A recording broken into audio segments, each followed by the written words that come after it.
أعوذ بالله من الشيطان الرجيم بسم الله الرحمن الرحيم السلام علیکم ورحمۃ اللہ وبرکاتہ۔ Recording in progress. ان الحمد للہ نحمده ونستعینه ونستغفره ونعوذ باللہ من شرور انفسنا ومن سیئات اعمالنا من يهده الله فلا مضل له ومن يضلل فلا هادي له واشهد ان لا اله الا الله وحده لا شريك له واشهد ان محمدا عبده ورسوله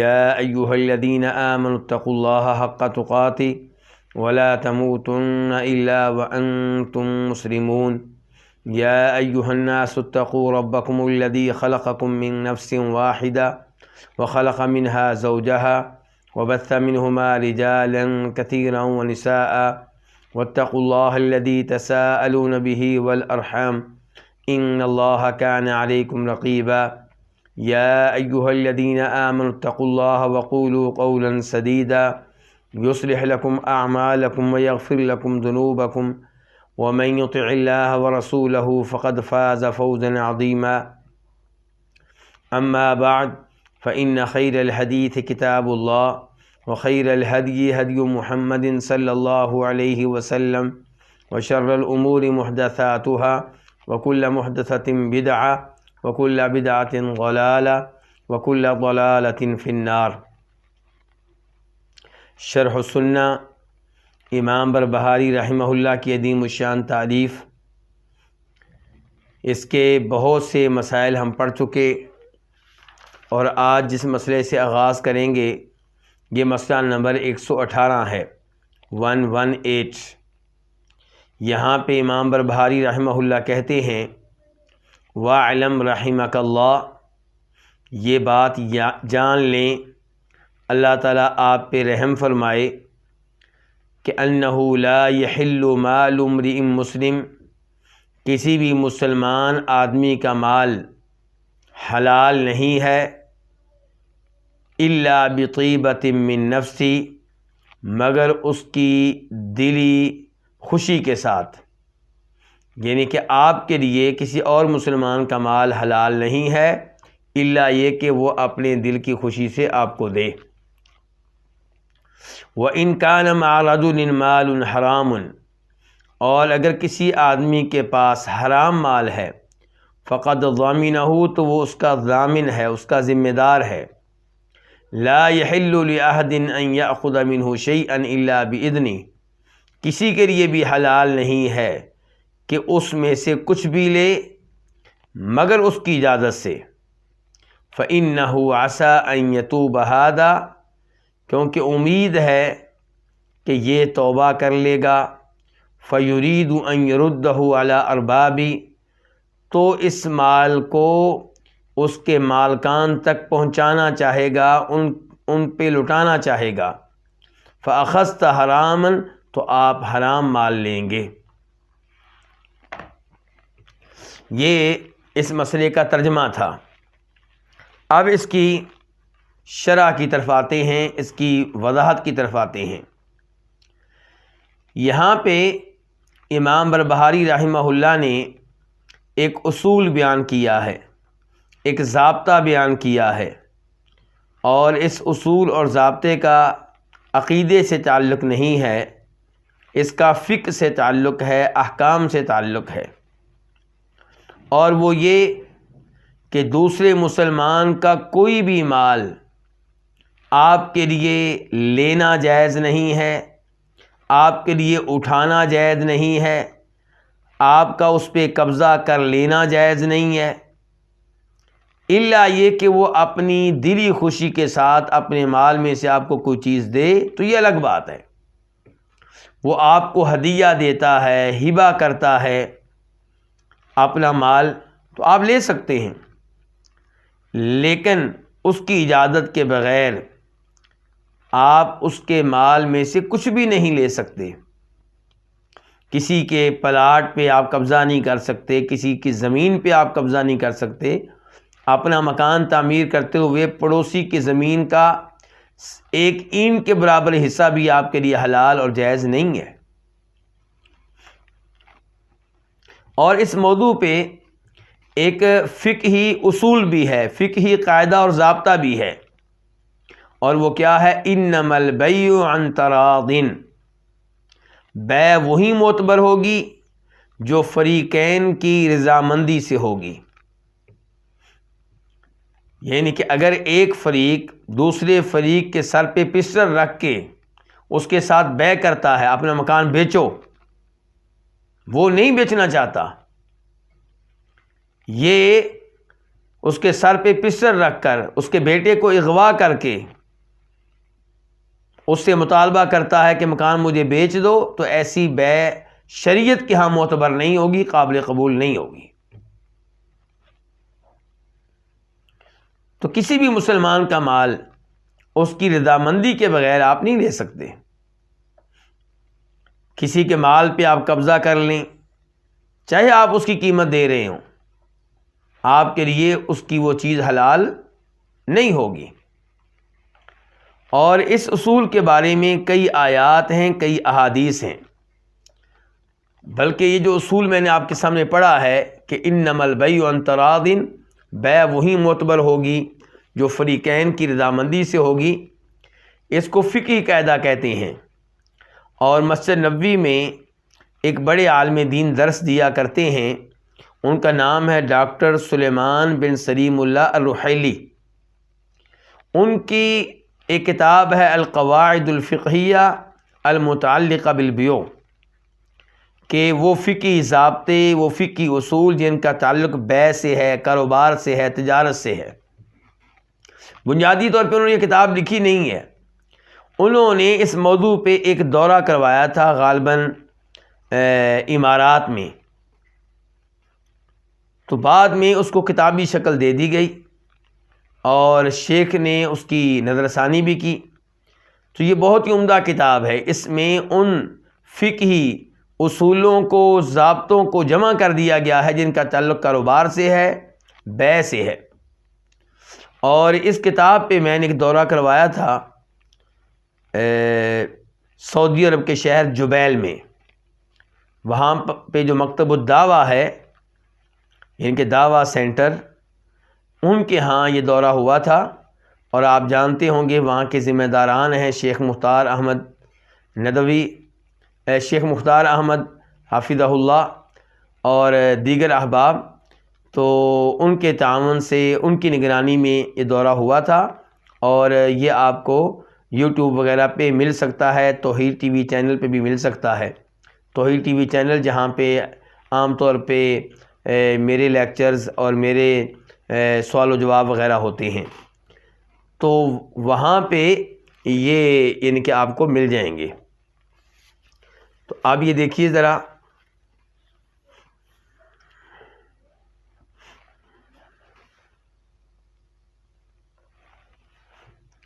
یہ صفحہ نمبر 112 ہے اس کتاب کا،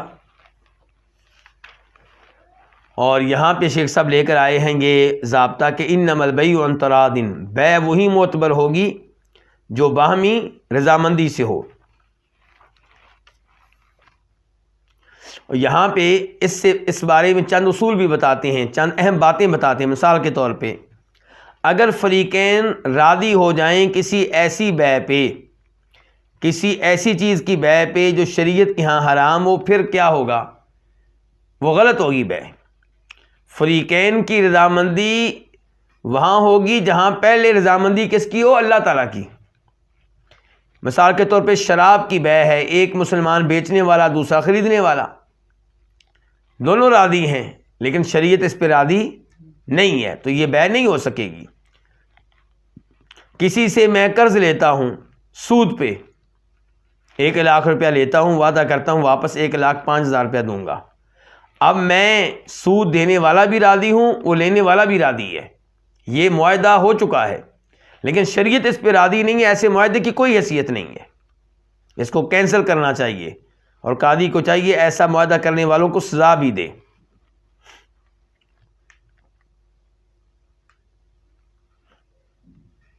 مثال کے طور پہ گولڈ کے ساتھ بیع ہو رہی ہے، 10 گرام سونا آپ کا میں لوں گا، آپ کا جو گولڈ ہے وہ کیا ہے، نیا ڈیزائن ہے، اور میرے پاس پرانا پڑا ہوا ہے، میں اس کو تبدیل کرنا چاہتا ہوں اپنی وائف کے لیے۔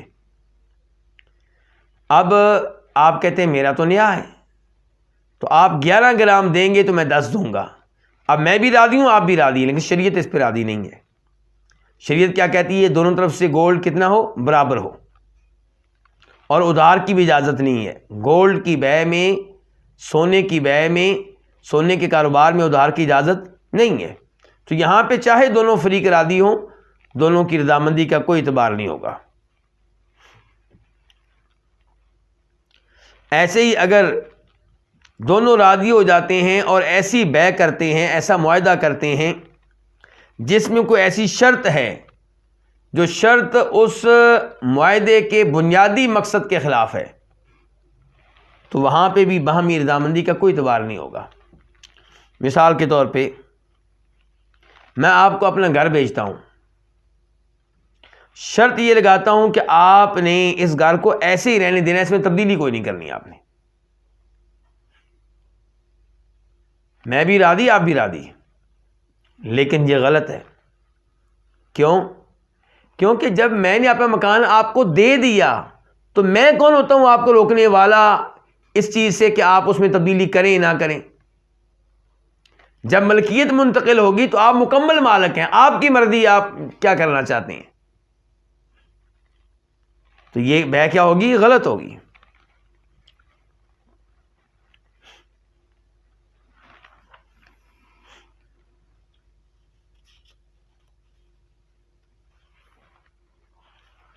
اچھا، دلائل کیا ہیں اس چیز کے کہ کسی مسلمان کا مال آپ کے لیے حلال نہیں ہے جب تک کہ وہ آپ کو اپنی رضامندی سے نہ دے؟ اللہ تعالیٰ فرماتے ہیں سورہ نساء آیت نمبر 29 یا ایھا الذین آمنوا لا تأکلوا اموالکم بینکم بالباطل، اے ایمان والو اپنے مال آپس میں غلط طریقے سے نہ کھاؤ، باطل طریقے سے نہ کھاؤ۔ اس کا مطلب یہ ہے کہ اگر میں آپ سے قرض لیتا ہوں سود پہ، واپس کتنا دوں گا؟ 1,05,000 لیا کتنا ہے؟ 1 لاکھ۔ اب 5,000 روپیہ میں آپ کو دے رہا ہوں، میں آپ کو کھلا رہا ہوں اور آپ کھا رہے ہیں، لیکن یہ غیر شرعی طریقہ ہے، باطل طریقہ۔ اللہ تعالیٰ کہتے ہیں اس کی اجازت نہیں ہے۔ میں آپ کو رشوت دیتا ہوں، کوئی کام میں نے کروانا ہے، آپ رشوت کے بغیر نہیں کرتے، میں آپ کو دے رہا ہوں، تو آپ کے لیے رشوت لینا جائز نہیں ہے۔ لیں گے تو باطل طریقے سے آپ یہ مال کھا رہے ہیں، غلط طریقے سے کھا رہے ہیں آپ۔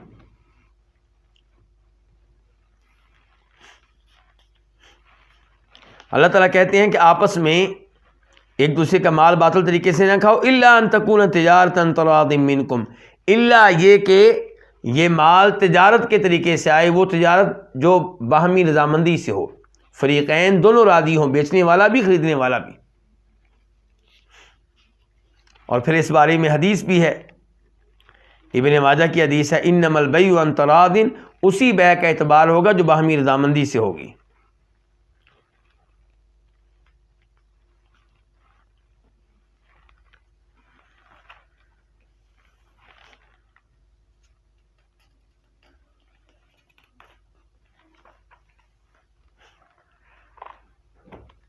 تو یہ بہت ہی اہم اصول تھا۔ تو کیا کہہ رہے ہیں امام بربہاری؟ وَاعْلَمْ، یہ بات جان لیں، رحمک اللہ، اللہ آپ پہ رحم فرمائے، کہ انہو، بے شک بات یہ ہے کہ لا یحل مال امرئ مسلم، کسی بھی مسلمان شخص کا مال آپ کے لیے حلال نہیں ہے، الا بطیبۃ من نفسہ، مگر اس کی دلی رضامندی کے ساتھ۔ تو اس بارے میں ایک تو آیت میں نے آپ کے سامنے رکھی ہے اور حدیث بھی، اور ایک حدیث اور سن لیجئے گا۔ فرماتے ہیں نبی علیہ الصلوۃ والسلام، الا، خبردار، ولا یحل لامرئ من مال اخیہ شیء، کسی بھی مسلمان بھائی کے مال میں سے کچھ بھی آپ کے لیے حلال نہیں ہے، الا بطیب نفس منہ، مگر اس کی دلی رضامندی کے ساتھ۔ اس حدیث کو امام احمد نے روایت کیا اپنی مسند میں، اور نمبر ہے اس کا 21,082 21082، اور اس کے راوی ہیں عمر بن یثربی رضی اللہ تعالی عنہ. شیخ البانی رحمہ اللہ نے اس کو صحیح قرار دیا ہے.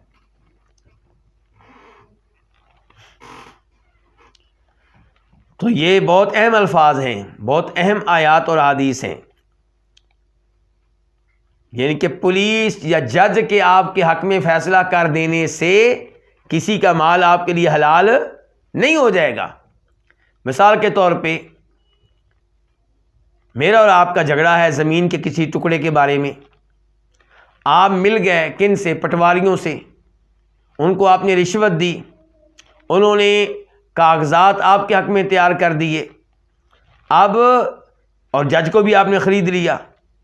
اب ممکن ہے جج آپ کے حق میں فیصلہ کر دے, لیکن آپ کو پتا ہے کہ یہ زمین آپ کی نہیں ہے, یہ میری ہے. تو جج کے حلال کر دینے سے آپ کے لیے حلال نہیں ہو جائے گی. اس کے بعد کہتے ہیں امام بربہاری وَإِن كَانَ مَعَ رَجُلٍ مَالٌ حَرَامٌ فَقَدْ ضَمِنَهُ, اور اگر کسی آدمی کے پاس حرام مال ہے تو تحقیق وہ اس کا ضامن ہے, ذمہ دار ہے. اس کا کیا مطلب ہے جی؟ یہ بڑی اہم بات کی ہے امام بربہاری نے. کسی کے پاس چوری کی گاڑی ہے. گاڑی کون سی ہے؟ چوری کی. کیا اس گاڑی کو میں چوری کر سکتا ہوں یا میں لے سکتا ہوں یہ سوچ کے کہ اس کی تو ہے ہی نہیں, اس نے تو قبضہ کیا ہوا ہے؟ امام بربہاری کہتے ہیں نہیں, وہ حرام مال آپ اس کے اوپر قبضہ نہیں کر سکتے. وہ حرام مال اس کے پاس ہے, اس کے پاس ہی رہنے دیں آپ.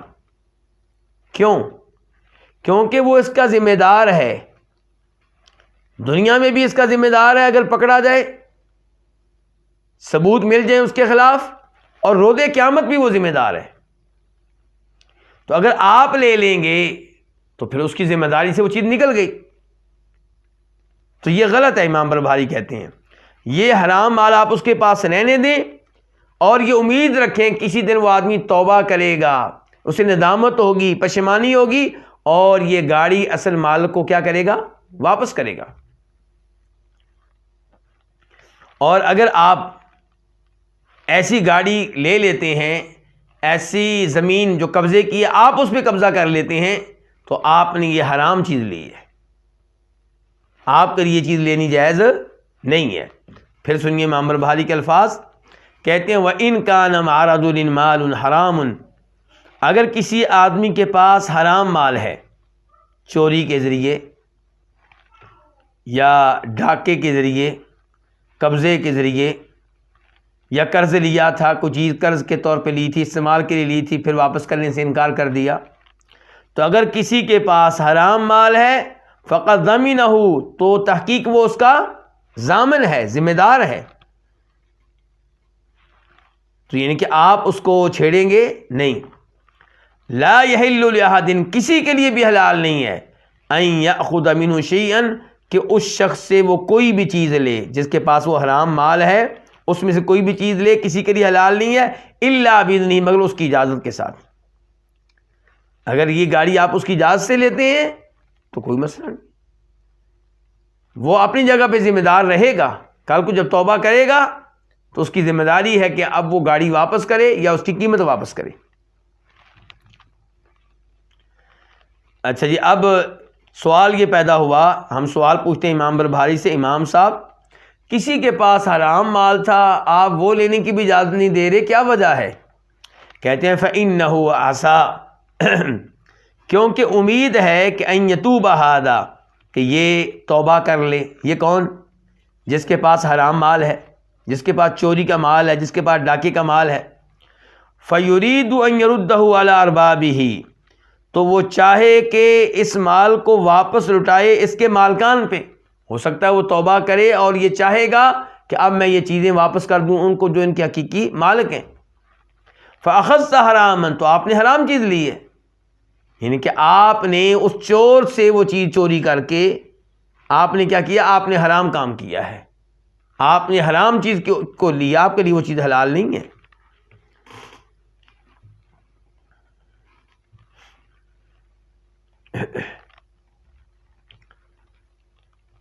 مجھے امید ہے کہ یہ مسئلہ واضح ہو چکا ہوگا. اب اگلے مسئلے کی طرف بڑھتے ہیں. مسئلہ نمبر ہے 119.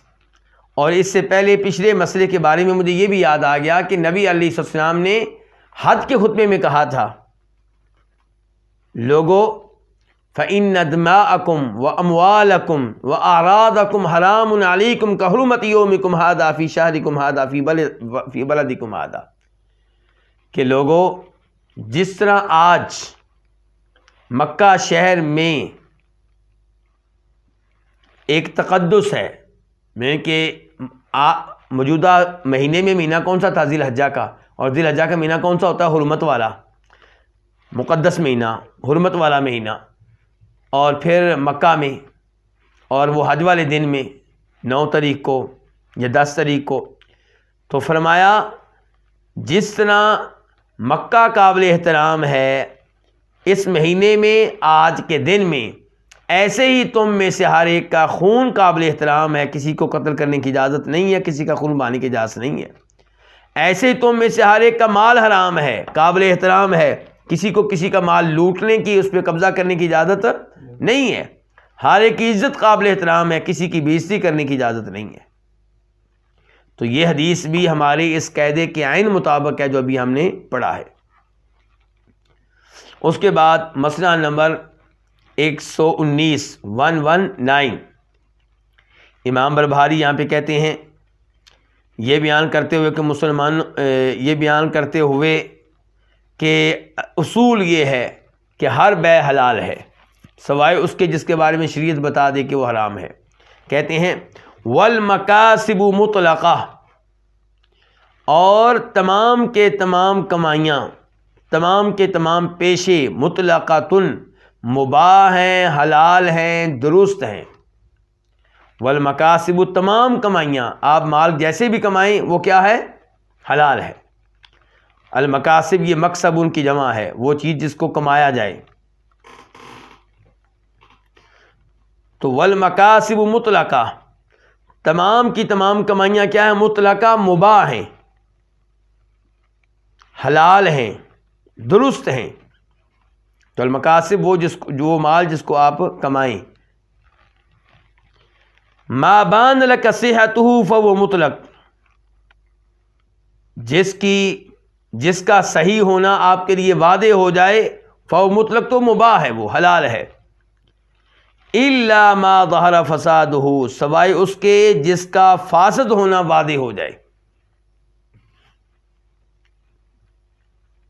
وَإِنْ كَانَ فَاسِدًا، اور اگر وہ فاسد ہو تو يَأْخُذُ مِنَ الْفَسَادِ، تو لے سکتا ہے مال فاسد میں سے مَسِيكَةَ نَفْسِهِ، اتنا مال جس سے اپنے آپ کو سنبھال سکے، اپنے آپ کو مرنے سے بچا سکے. تو یہاں پہ امام بربہاری نے ایک اور فقہی ضابطہ بیان کر دیا ہے، ایک اور فقہی اصول بیان کر دیا ہے. اور یہ کیا ہے کہ الاصل فی البیوع الاباحہ،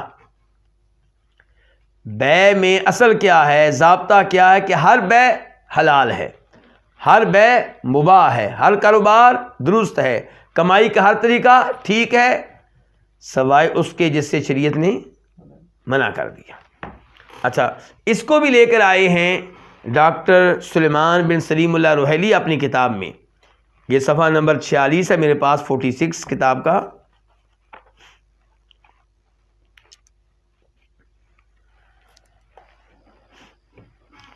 تو یہاں پہ یہ ضابطہ لے کر آئے ہیں، اور وہ اس کا مفہوم بیان کرتے ہوئے کہتے ہیں اس کا مطلب یہ ہوا ضابطے کا کہ ہر بے حلال ہے، ہر کاروبار درست ہے، ہر تجارت ٹھیک ہے.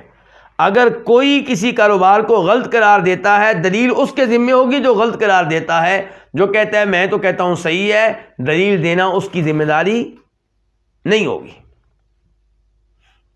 عبادت میں کیا ہوتا ہے؟ ہر عبادت ممنوع ہے، کوئی بھی عبادت آپ کو کرنے کی اجازت نہیں ہے سوائے اس عبادت کی جس کا ثبوت قرآن و حدیث سے مل جائے. عید میلاد النبی صلی اللہ علیہ وسلم، چونکہ اس کا ثبوت نہیں ملتا نبی علیہ الصلوۃ والسلام سے، حالانکہ آپ کے زمانے میں یہ دن آتا رہا، ابو بکر صدیق کے زمانے میں یہ دن آتا رہا، عمر فاروق کے زمانے میں انہوں نے یہ کام نہیں کیا، تو ہم کہیں گے یہ منع ہے۔ دلیل کیا منع ہونے کی؟ دلیل یہ ہے کہ اس کے جائز ہونے کی، اس کے شریعت کے مطابق ہونے کی دلیل نہیں ہے۔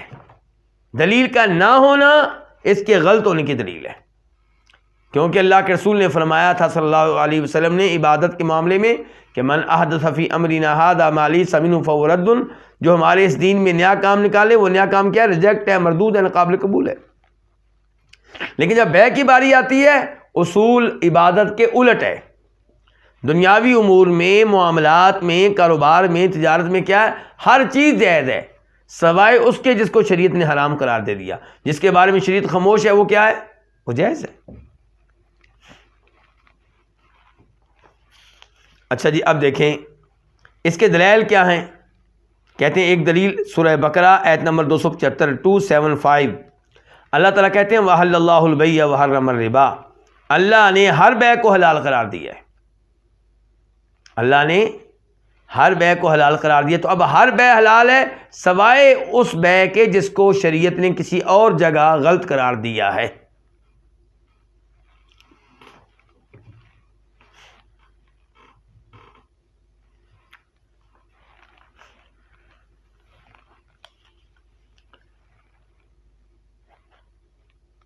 ایسے ہی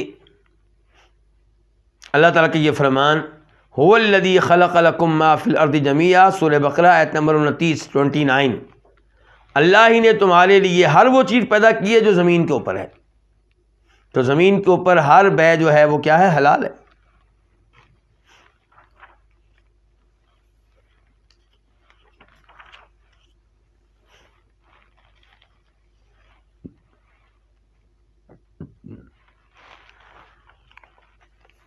اس کے بعد انہوں نے مثالیں دی ہیں،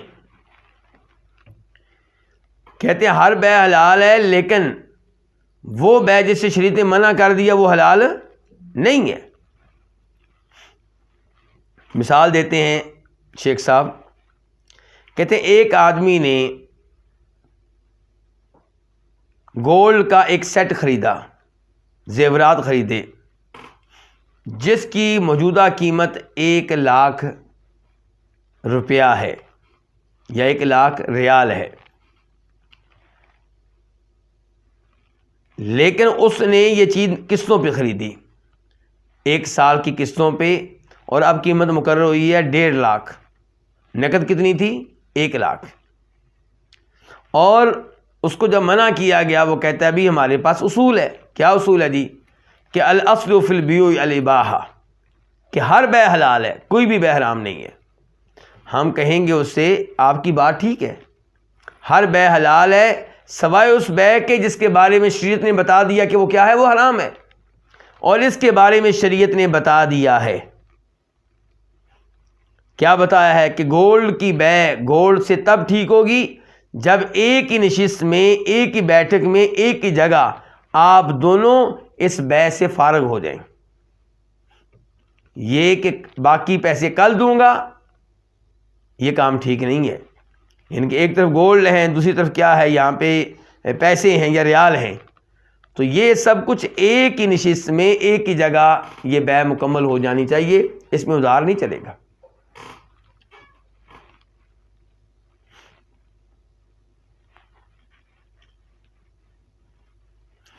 ایک اور شکل بتائی ہے شیخ صاحب نے، کہتے ہیں ایک آدمی دوسرے آدمی سے کہتا ہے کہ میں اپنی یہ گاڑی آپ کو بیچتا ہوں، اگر آپ اس کی قیمت 1,20,000 ریال 1 سال میں دے دیں تو ٹھیک، اگر آپ 3 سال میں دیں گے تو پھر قیمت میں لگاؤں گا 1,50,000، اور اگر آپ 4 سال میں دیں گے تو پھر 2,00,000۔ بیع ہو گئی جناب۔ اور آج کل اکثر ایسا ہو رہا ہے، تو کیا یہ جائز ہے؟ اب جو کہیں گے جائز ہے وہ کہیں گے جناب اصول یہ ہے کہ ہر بیع حلال ہے، ہر کاروبار ٹھیک ہے، تو ہم کہیں گے ہاں ہر بیع ٹھیک ہے سوائے اس کے جس سے شریعت نے روک دیا، اسے روکا ہے، کیونکہ اس میں جہالت پائی جا رہی ہے۔ جہالت کیا؟ قیمت کا پتہ ہی نہیں ہے. قیمت کیا جی؟ 1 سال کو دیں گے تو یہ قیمت ہے، 2 سال کے بعد دیں گے تو یہ قیمت ہے، 3 سال کے بعد تو ایک قیمت تو نہ ہوئی، یہ تو 3 قیمتیں ہو گئیں. تو اس لیے یہ بے بھی درست نہیں ہے.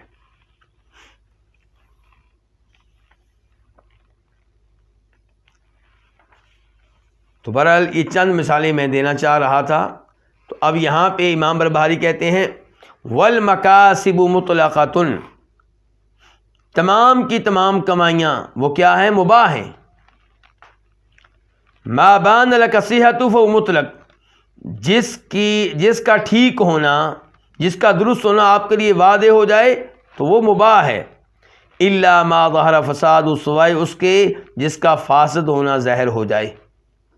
مثال کے طور پہ وہی کمائی جو رشوت کے ذریعے آپ نے کمائی ہے، وہ پیسہ جو آپ نے سود کے ذریعے کمایا ہے، یہ فاسد ہے، حرام ہے. اس کے بعد کہتے ہیں وَإِن كَانَ فَاسِدًا، اگرچہ وہ فاسد ہے، يَأْخُذُ لے سکتا ہے، من الفسادی اس مال فاسد میں سے، مسیکت نفسی اتنا جس سے اپنے آپ کو سنبھال لے، اپنے آپ کو مرنے سے بچا سکے.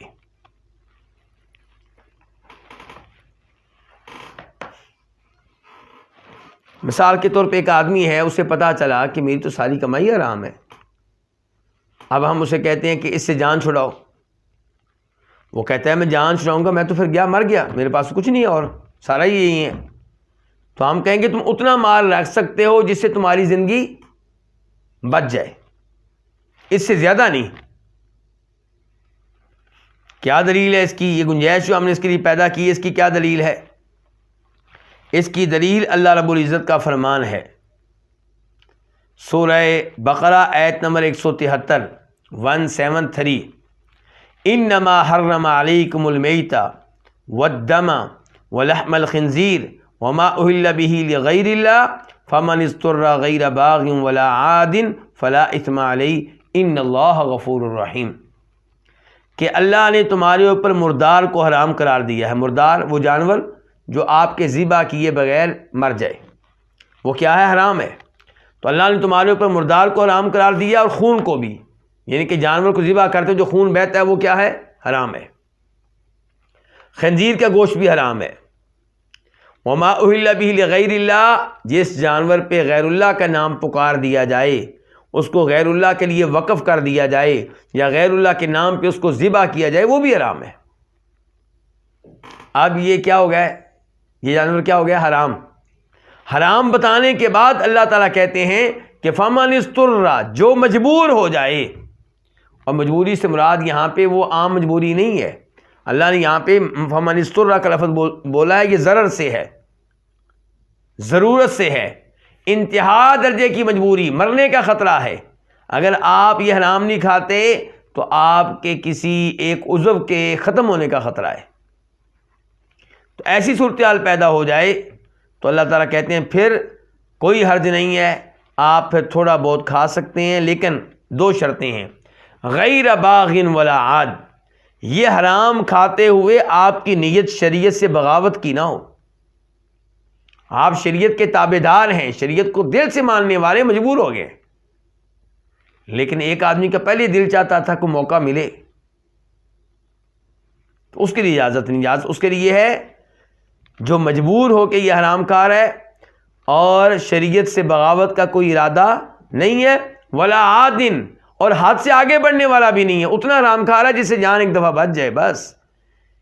یہ نہیں کہ جناب والا اب کھاتے ہی رہو اور جی بھر کر کھاؤ، نہیں، جس سے جان بچ جائے بس.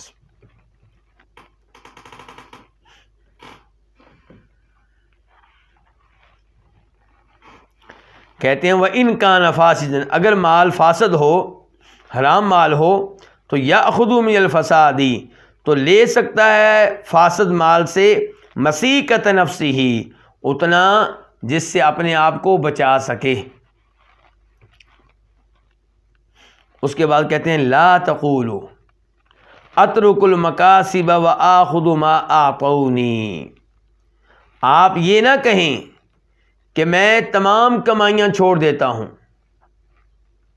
اور میں وہ مال لوں گا جو مجھے وہ دیں گے، یعنی کہ لوگ دیں گے.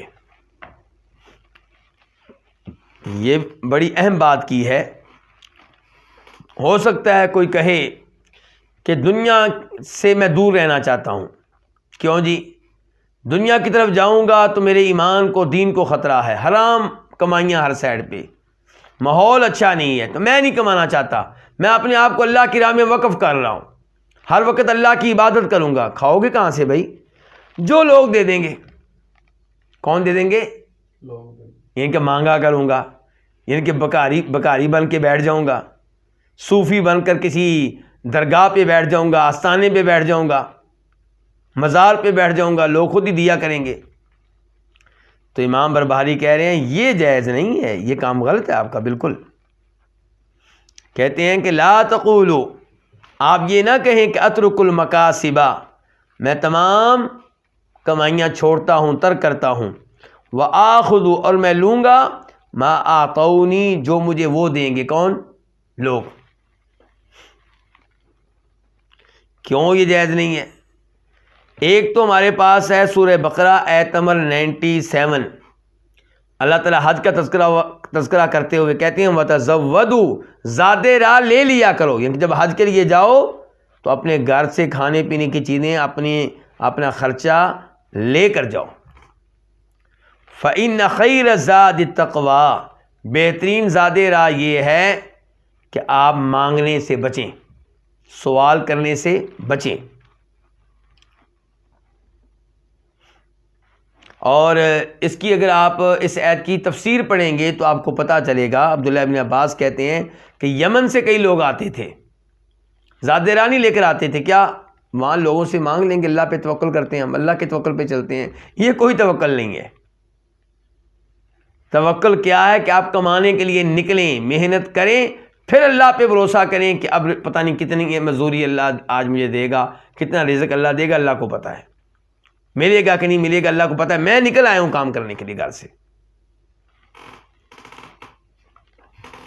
تو امام بربہاری کہتے ہیں لا تقولوا، آپ یہ نہ کہیں کہ اترک المکاسبہ، میں تمام کمائیاں ترک کرتا ہوں. وآخذ ما اعطونی، اور میں لوں گا جو مجھے وہ دیں گے. یہ صوفیوں والا کام نہیں کرنا. یہ درویش جو بیٹھے ہوتے ہیں درباروں پہ، مزاروں پہ، خانقاہوں پہ، آستانوں پہ، جی ہم اللہ کے لیے وقف ہیں، نہ کماتے ہیں نہ کچھ. تو امام بربہاری کہتے ہیں لم یفعل ھذا الصحابۃ، یہ کام صحابہ نے نہیں کیا. یہ کام کیا کہ رزق کی تلاش میں نہ نکلنا اور لوگوں کے ہاتھوں کی طرف دیکھنا کہ ہمیں کتنا دیں گے. کہتے ہیں لم یفعل ھذا الصحابۃ، یہ کام صحابہ نے نہیں کیا. ولا العلماء الی زماننا ھذا، اور نہ ہی یہ کام علماء نے کیا ہمارے آج کے وقت تک، اس زمانے تک. کون سا زمانہ ہے؟ کب فوت ہوئے ہیں؟ 329 ہجری میں. تو کہتے ہیں ہمارے اس زمانے تک علماء کرام نے بھی یہ کام نہیں کیا کہ جناب کہیں بیٹھ گئے ہوں اور کہیں کہ ہم کاروبار نہیں کریں گے، تجارت نہیں کریں گے، مزدوری نہیں کریں گے، خود ہی لوگ ہمیں دے کے چلے جائیں گے. یہ کام کیا ہے تو امام بربہاری کے بعد میں آنے والے کنہوں نے کیا ہے؟ ان صوفیوں نے، درویشوں نے. اور یہ جو قبروں کے سجادہ نشین بنے ہوتے ہیں یہ کروڑوں کماتے ہیں، اربوں کماتے ہیں، اور غریب لوگ جو غریب ہوتے ہیں وہ ان کو دے کے جاتے ہیں، اس لیے کہ پیر صاحب نے دعا دے دی تمہارا کام ہو جائے گا. بیچارے خود مخلوط ہوتے ہیں، بھوک سے اولاد مر رہی ہوتی ہے، اور پیر صاحب کو وہ بھی تھوڑا سا مال دے آتے ہیں جو اپنے پاس ہوتا ہے.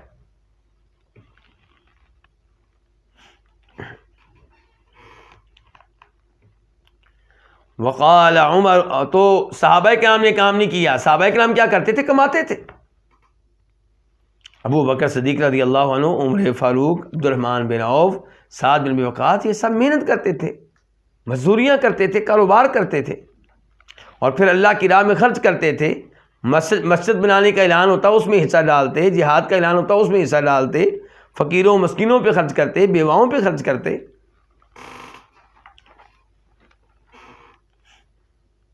وقال عمر رضی اللہ عنہ، اور جناب عمر فاروق کہتے ہیں کسب فیہ بعض الدنیہ خیر من الحاجۃ الی الناس، وہ کمائی جس میں تھوڑی سی حقارت ہو، تھوڑی سی ذلت ہو، یہ بہتر ہے لوگوں کا محتاج بننے سے.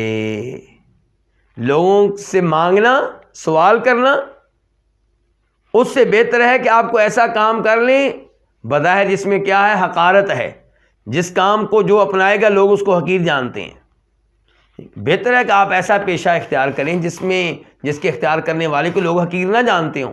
لیکن اگر آپ مجبور ہو کہ ایسا پیشہ اختیار کرتے ہیں جس میں حقارت ہے، تو وہ اس سے بہتر ہے کہ آپ مانگیں اور لوگوں سے سوال کریں۔ مثال کے طور پہ احادیث سے پتہ چلتا ہے کہ جو سنگی لگاتا ہے، خون نکالتا ہے، گندا خون ہمارا، اس کی کمائی جو ہے اتنی اچھی کمائی نہیں ہے۔ یہ حدیث کا مفہوم ہے، حرام نہیں ہے لیکن اتنی اچھی نہیں ہے۔ اس کا مطلب ہے اس کا پیشہ اتنا اچھا پیشہ نہیں ہے۔ تو امام برباری کہتے ہیں ایسا پیشہ اپنا لینا جس میں تھوڑی بہت حقارت ہے، ذلت ہے، اس سے بہتر ہے کہ آپ لوگوں سے مانگیں، سوال کریں، ان کے محتاج بنیں۔ تو امام برباری ہمیں خودداری کا درس دے رہے ہیں، نہ مانگنے کا درس دے رہے ہیں، اور بڑے بڑے علماء کرام کی یہ تاریخ ہے۔ مانگتے نہیں تھے، سوال نہیں کرتے تھے، لوگوں نے دے دیا الحمدللہ، نہ دیا خاموش۔ اچھا، کیا جو علماء کرام آج کل تنخواہ لیتے ہیں خطابت کی، امامت کی، تدریس کی، وہ بھی اس میں آئے گا؟ نہیں، وہ تو محنت ہے۔ وہ تو جاتے ہیں، پڑھانے کے لیے جاتے ہیں، باقاعدہ مطالعہ کرتے ہیں رات کو، اور دینی علوم کے مطالعے پہ بہت محنت صرف ہوتی ہے۔ محنت کرتے ہیں، پڑھانے کے لیے جاتے ہیں، پھر خطبے کی تیاری کرتے ہیں، گھر سے نکلتے ہیں اور امامت کرتے ہیں، 5 ٹائم کی نمازوں کا خیال کرتے ہیں۔ تو یہ کمائی جو ہے یہ حرام کی کمائی نہیں ہے، یہ انشاءاللہ جائز ہے، اس میں کوئی حرج نہیں ہے۔ بظاہر یہ نعرہ بڑا اچھا لگتا ہے کیا کہ مفت خطابت کرو، مفت تدریس کرو۔ اس نعرے کا مطلب یہ ہے کہ تدریس نہ کرو، خطابت ترک کر دو، کیونکہ جو کاروبار کرے گا وہ آہستہ آہستہ پھر خطابت کو کیا کرے گا؟ چھوڑ دے گا۔ جو کاروبار کرے گا وہ دینی مدارس میں جو ٹیچنگ کا شعبہ ہے اس کو چھوڑ دے گا۔ اور پھر یہ عالم دین آپ سے جو پیسے لیتا ہے یہ نماز پڑھنے کے نہیں لیتا۔ کئی لوگ کہتے ہیں نماز پڑھنے کے مولوی پیسے لیتے ہیں۔ نہیں بھائی، نماز تو وہ کہیں بھی پڑھ سکتا ہے، لیکن آپ نے اس کو پابند کر دیا ہے کہ 5 نمازیں ہماری مسجد میں پڑھنی ہے اور تجھے لیٹ آنے کی بھی اجازت نہیں ہے، تو نے اذان سے پہلے آنا ہے، اور کہیں جانا ہے تو ہم سے چھٹی لے کر جانا ہے۔ یہ جو آپ اس کو پابند کر رہے ہیں، یہ اس کا وقت لے رہے ہیں، اس کو کہیں جانے کی اجازت نہیں ہے، اس کی آپ سیلری دیتے ہیں، تنخواہ دیتے ہیں۔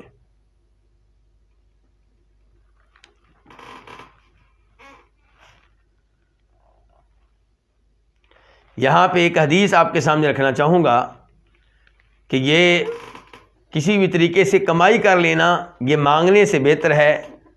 یہ حدیث ہے بخاری شریف کی، نمبر ہے اس کا 1471 1471۔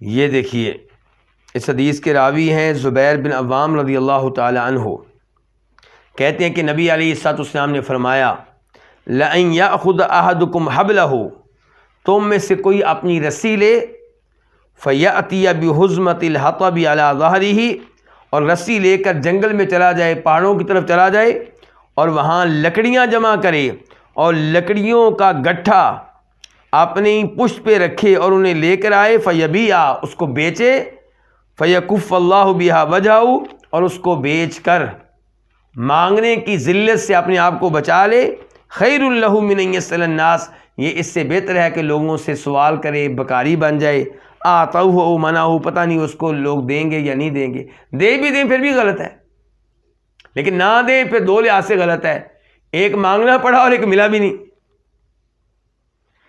تو آپ اس حدیث سے اندازہ لگائیں کہ دین اسلام کتنا پیارا دین ہے۔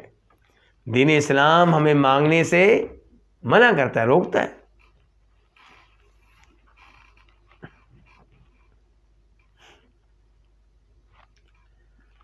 اس کے بعد آخر میں ایک دفعہ پھر ترجمہ کر دوں اس مسئلے کا جو ابھی ہم پڑھ چکے ہیں، پھر میں اگلے مسئلے کی طرف بڑھوں گا انشاءاللہ۔ کہتے ہیں والمکاسب مطلقہ، تمام کمائیاں مطلقہ مباح ہیں، حلال ہیں، درست ہیں. ما بان لک صحت فهو مطلق، جس کا ٹھیک ہونا آپ کے لیے واضح ہو جائے وہ بالکل مباح ہے. الا ما ظہر فسادہ، سوائے اس کمائی کے جس کا حرام ہونا، فاسد ہونا واضح ہو جائے. وَإِنْ كَانَ فَاسِدًا، اگر وہ فاسد ہے، حرام ہے، تو يَأْخُذُ مِنَ الْفَسَادِ مَسِيكَةَ نَفْسِهِ، تو فاسد مال میں سے، حرام میں سے اتنا لے سکتا ہے جس سے اپنے آپ کو بچا سکے. لا تقولوا، آپ یہ نہ کہیں کہ اترک المکاسب، میں تمام کمائیاں ترک کرتا ہوں، وآخذ ما اعطونی، اور میں وہ مال لوں گا جو لوگ مجھے دیں گے. لم يفعل هذا الصحابہ، یہ کام صحابہ کرام نے نہیں کیا. ولا العلماء الى زماننا هذا، اور نہ یہ کام علماء نے کیا ہے ہمارے آج کے زمانے تک. وقال عمر رضی اللہ عنہ، عمر رضی اللہ عنہ کہتے ہیں کسب فیہ بعض الدنیہ، وہ کمائی جس میں تھوڑی سی حقارت ہو، ذلت ہو، خیر، یہ بہتر ہے، من الحاجۃ للناس، لوگوں کا محتاج بننے سے. عمر فاروق کے اس قول کو امام ابن ابی الدنیا نے اپنی کتاب اصلاح المال میں روایت کیا ہے، اور ایسے امام ابن حبان نے اپنی کتاب الثقات میں، ابن عبد البر نے اپنی کتاب التمہید میں. اس کے بعد ہے مسئلہ نمبر 120. یہاں پہ امام بربہاری کہتے ہیں والصلوات الخمس جائزۃ خلف من صلیت خلفہ، اور پانچوں نمازیں ٹھیک ہوں گی، جائز ہوں گی، درست ہوں گی اس شخص کے پیچھے جس کے پیچھے آپ نے نماز پڑھ لی ہے. الا یکون جہمیا، الا یہ کہ وہ جہمی ہو.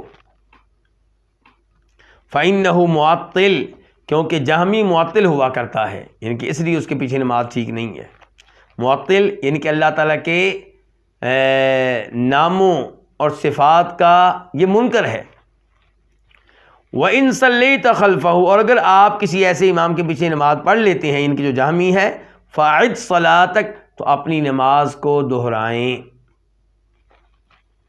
وَإِن كَانَ إِمَامُكَ يَوْمَ الْجُمْعَةِ جَهْمِيًّا، اور اگر جمعہ کے دن آپ کا امام جہمی ہو، وَهُوَ سلطان، اور وہ حکمران بھی ہو، فَصَلِّ خَلْفَهُ، تو آپ اس کے پیچھے نماز پڑھ لیں. وَأَعِدْ صَلَاتَكَ، اور اپنی نماز کو دہرائیں. وَإِن كَانَ إِمَامُكَ مِنَ السُّلْطَانِ وَغَيْرِهِ صَاحِبَ سُنَّةٍ، اور اگر آپ کا امام حکمران ہو یا حکمران نہ ہو، اگر وہ صاحب سنت ہو، اہل سنت ہو، سنت پہ چلنے والا ہو، احادیث پہ چلنے والا ہو، فصلی خلفہ، تو آپ اس کے پیچھے نماز پڑھیں. ولا تعد صلاتک، اور اپنی نماز نہ دہرائیں. تو مسئلہ کیا ہے پھر ہمارا؟ مسئلہ یہ ہے کہ بدعتی کے پیچھے نماز ہوگی یا نہیں ہوگی. اگر بدعتی شخص کی بدعت ایسی ہے جو انسان کو کافر بنا دیتی ہے، تو ایسے شخص کے پیچھے آپ نماز نہیں پڑھیں گے، الا یہ کہ وہ حکمران ہو، پھر آپ کو اس کے پیچھے نماز پڑھنا پڑے گی، لیکن آپ بعد میں اس نماز کو دہرائیں گے. اور اگر بدعت ایسی نہیں ہے جس کی وجہ سے کوئی کافر ہو جائے، تو پھر بھی اس کے پیچھے نماز پڑھنے سے آپ بچیں. اور اگر اس کے پیچھے پڑھنی پڑ جائے تو امید ہے کہ آپ کی نماز ٹھیک ہوگی، کیونکہ بہرحال وہ کافر نہیں ہے، بدعتی ہے. اور اگر آپ کا امام بادشاہ ہے، حکمران ہے، خلیفہ ہے، یا خلیفہ نہیں لیکن ہے سنت پہ چلنے والا، اہل حدیث، اہل سنت، تو آپ اس کے پیچھے نماز پڑھیں گے، اپنی نماز کو نہیں دہرائیں گے. میں یہاں پہ 2 احادیث آپ کے سامنے رکھنا چاہوں گا، اور اس کے بعد انشاءاللہ پھر مزید وضاحت ہوگی. یہ پہلے نمبر پہ حدیث ہے مسلم شریف کی، حدیث نمبر 648.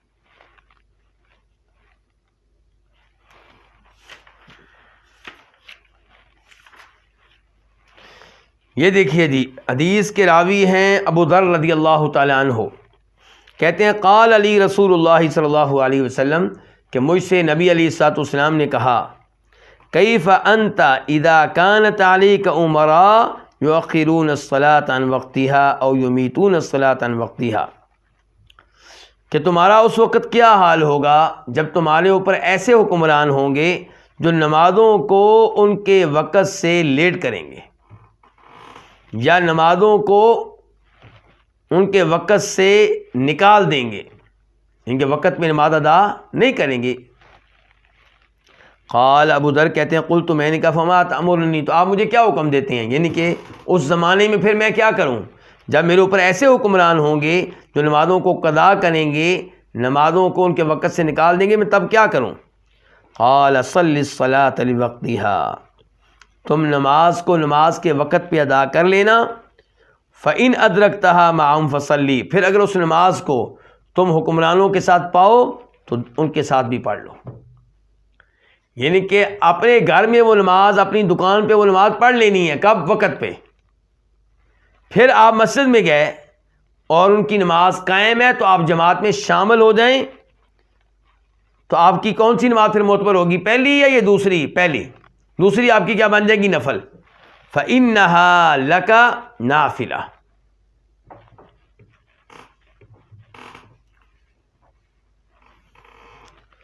اب یہاں پہ دیکھیے اللہ کے رسول کیا کہہ رہے ہیں کہ ان حکمرانوں کے پیچھے نماز پڑھنی ہے، یہ نہیں کہا ان کے ساتھ نماز نہیں پڑھنی، حالانکہ نماز کو قضا کر دینا یہ کیا ہے؟ گناہ ہے، بغیر عذر کے اگر قضا کرتے ہیں تو۔ اچھا ایک اور حدیث لے لیں، بخاری شریف کی نمبر ہے 694 694، فرماتے ہیں نبی علیہ السلام یصلون لکم، تمہارے اوپر ایسے حکمران آئیں گے جو تمہیں نماز پڑھائیں گے، فَإِنْ أَصَابُوا فَلَكُمْ، اگر وہ ٹھیک طریقے سے پڑھائیں تو تمہیں اجر و ثواب ملے گا، وَإِنْ أَخْطَأُوا، اگر وہ غلطیاں کریں، فَلَكُمْ، تو تمہیں اجر و ثواب ملے گا، وَعَلَيْهِمْ، اور انہیں گناہ ملے گا۔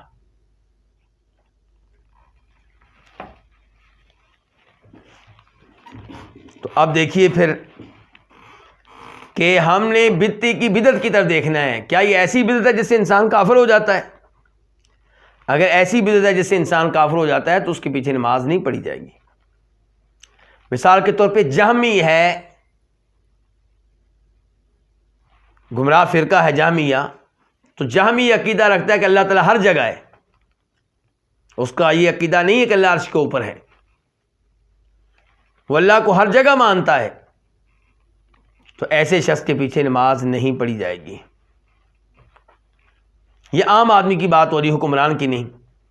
اگر حکمران ہے تو آپ اس کے پیچھے نماز پڑھیں لیکن اس کو دہرائیں، کیونکہ اس کی یہ بدعت کون سی ہے؟ کفریہ قسم کی ہے۔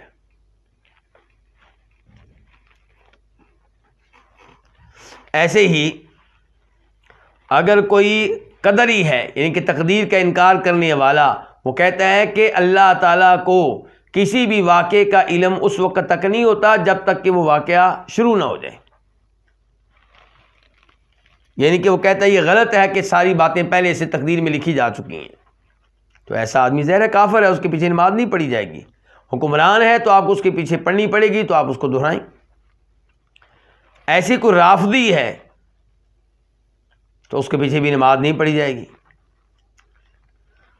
او قبوری، یا کوئی قبر پرست ہے، قبر والوں کو پکارتا ہے، ان سے دعائیں کرتا ہے، قبر والوں کے نام پہ انہیں ولی جان کے بکرے ذبح کرتا ہے، تو یہ وہ بدعات ہیں، یہ وہ گمراہیاں ہیں جو کفر تک پہنچتی ہیں، تو ایسے لوگوں کے پیچھے نماز نہیں پڑھی جائے گی۔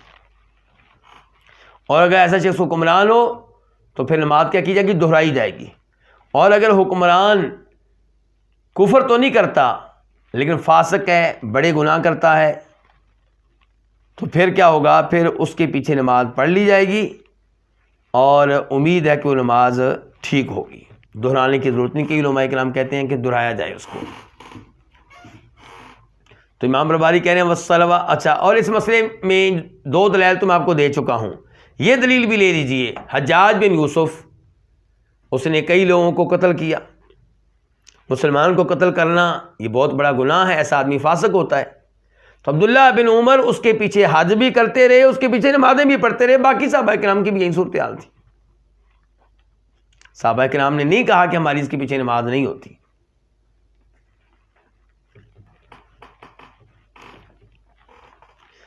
تو کہتے ہیں امام بلبہاری والصلوات الخمس جائزۃ، پانچوں نمازیں جائزۃ ٹھیک ہیں، درست ہیں، خلف من صلیت خلفہ، اس شخص کے پیچھے جس کے پیچھے آپ نماز پڑھیں، الا ان یکون جہمیا، الا یہ کہ وہ جہمی ہو، کون؟ جس کے پیچھے آپ نماز پڑھتے ہیں، جو آپ کا امام ہے، فإنہ معطل، کیونکہ جہمی معطل ہوتا ہے، اللہ کی صفات اور اللہ کے ناموں کا انکار کرنے والا ہوتا ہے، الفاظ مان بھی لے تو معنی و مفہوم نہیں مانتا، یہ نہیں مانتا کہ اللہ رحمت کرنے والے ہیں، یہ چیزیں وہ نہیں مانتا۔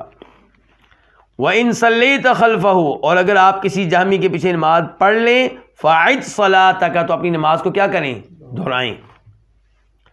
وَإِن كَانَ إِمَامُكَ يَوْمَ الْجُمْعَةِ جَهْمِيًّا وَهُوَ سُلْطَان، اور اگر آپ کا حکمران، آپ کا امام جمعہ کے دن جہمی ہے، وَهُوَ سلطان، اور وہ حکمران بھی ہے، فَصَلِّ خَلْفَهُ، تو آپ اس کے پیچھے نماز پڑھ لیں، وَأَعِدْ صَلَاتَكَ، اور اپنی نماز کو دہرائیں۔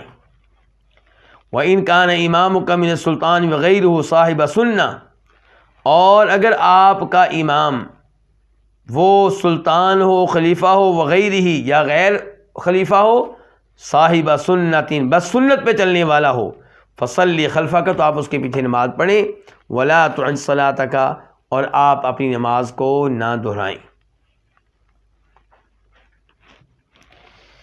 تو یہیں پہ آج کے درس کا اختتام کرتے ہیں۔ آج الحمدللہ ہم نے 3 مسئلے پڑھے ہیں، اور کل انشاءاللہ اگلے مسئلے کی طرف بڑھیں گے۔ اللہ تعالیٰ آپ سب کا حامی و ناصر ہو، اللہ آپ سب کی مشکلات دور فرمائے، آپ کے علم و عمل میں، اولاد میں، رزق میں اللہ تعالیٰ برکتیں ڈالے، اور اللہ کرے ہماری یہ ملاقاتیں علم کی بنیاد پہ ایسے ہی ہوتی رہیں، اللہ نظر بد سے بھی محفوظ رکھے۔ وصلی اللہ تعالیٰ علی نبینا محمد وعلی آلہ وصحبہ اجمعین۔